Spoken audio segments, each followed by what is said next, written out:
朱元璋为什么不定都西安呢？公元1368年，大明开国，朱元璋称帝，定都应天，也就是今天的南京。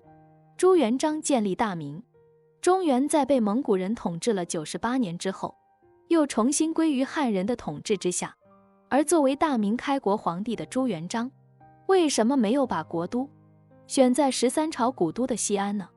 从地理位置来看，西安处于关中地区的核心，东出可至河北、河南，南下可直接入蜀，西进则可以通过河西走廊勾连西域，北上则可连通草原。这样的地理位置，天生就适合大一统王朝建都。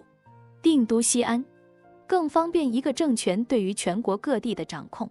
从朱元璋称帝之后的一系列举动来看，他的确也想过把都城迁到西安，毕竟西安是华夏历史上的千年古都，从先秦时代起就做了都城。可是朱元璋最终还是放弃了定都西安，这是为什么呢？在中国悠久的历史当中，西安作为首都已经有1000多年历史了。从秦朝开始，后来的西汉、东汉、曹魏、西晋、北周、隋唐，都是以西安为首都的。尤其是隋唐时期，随着大运河的彻底贯通，江南的货物可以通过水运直达西安，而西安同时作为古代丝绸之路的起点，向中亚乃至欧洲输出了大量的商品和文化。不过自唐朝之后，西安基本不再作为都城了。实际上在唐朝就开始逐渐的迁都洛阳了。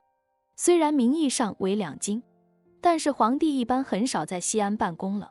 这主要是因为地理位置和环境，西安都产生了变化。在地理位置上，西安远离我国的东部和南部毗邻，草原荒漠异族入侵就比较方便。环境上来说呢，西安比中原更加恶劣，荒漠化的环境逐步蔓延。在唐朝时期，西安已经濒临沙漠了。由于气候和人口的变迁，中国的经济中心向东南开始转移。隋唐时期就已经非常明显，在中国历史上，经济重心是由西北向东南转移，外部威胁则是由西北向东北移动，而相应的，国防重心也存在着由西北向东北移动的趋势。与此对应的，中国统一朝代的首都也存在着从西安向洛阳、北京移动的趋势。朱元璋建立明朝之初，就选择在南京登基，毕竟南京周围一带是极其富庶的。南京在历史上有过很多名字，例如建康、建业、金陵、吉庆等等。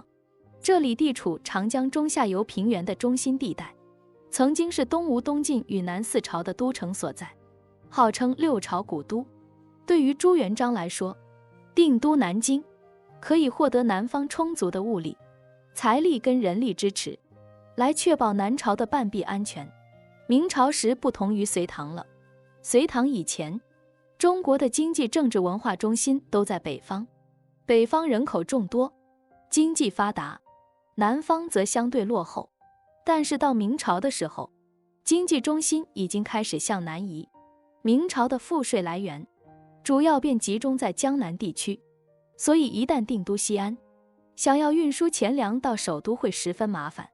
所以综合来说，到明朝时，西安已经不适合作为国都了。